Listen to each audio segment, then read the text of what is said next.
Arturopatoi here, but you can call me Art. This is Explorations in Art History, starring me. And the hand. Well, what about the rest of me? How embarrassing. People watching from around the world and I'm stuck waiting on some five-fingered prima donna. Oh, well, that's better. It looks like we'll be talking about the Mesopotamian and Egyptian period. We're going back 5,000 years to a place the Greeks called Mesopotamia, which means land between the rivers. Those rivers were the Tigris and the Euphrates, which formed a fertile crescent, sometimes called the cradle of civilization.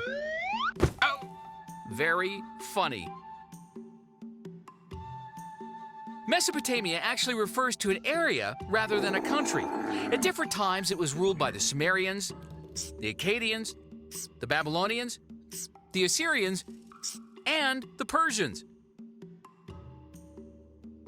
They lived close to the natural world, and like this lion that decorated the walls of the Ishtar Gate, their animal art was pretty realistic. Their human art, not so realistic. Both Mesopotamian and Egyptian artists stylized the human body. In Mesopotamia, they invented the first written language called cuneiform. They started with pictographs, but over time the writing evolved into more abstract symbols. They also got to invent cool names for their buildings like ziggurat.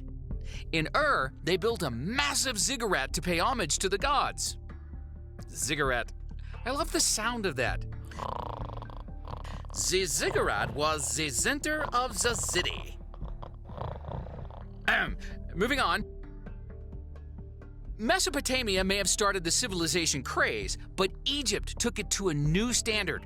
Egypt depended on one great river, the Nile, and developed a civilization that lasted over 3,000 years. When Tutankhamun became pharaoh, the Great Pyramids were already 1,000 years old, and it was another 1,000 years after that when Cleopatra held power. Egyptologists invented an ingenious system to classify the different periods of Egyptian rule. There's the Old Kingdom, Middle Kingdom, the New Kingdom, and the Later Kingdom. How did they think of that? Interestingly, artistic styles never changed much over 3,000 years. The best artist was probably the one who could most closely copy the classic style of the past. What was good enough for Khufu was good enough for Ramses. Except for one brief moment called the Amarna period, when a pharaoh named Akhenaten ushered in a new style and a new religion. All of a sudden, faces got stretched, bodies got streamlined and lengthened, thin was in. But when Akhenaten passed away, Egypt quickly reverted back to the old familiar ways. That doesn't mean Egyptians weren't creative. Just look at their pantheon of gods. They imagined jackal-headed gods and hawk-headed gods, lion-headed goddesses, rawr, hippo-headed goddesses, oh my, crocodile-headed gods, and ibis-headed gods, cat-headed gods, and, well, you get the picture. Of course, the pharaohs themselves were considered the living gods. Pharaohs were portrayed according to specific rules that emphasized their perfect, unchanging nature. Usually these representations included some symbols of authority like the royal headdress, the crook, and the flail, and a false beard. Even the female pharaoh, Hatshepsut, commissioned statues of herself with the false beard to reinforce her position of authority.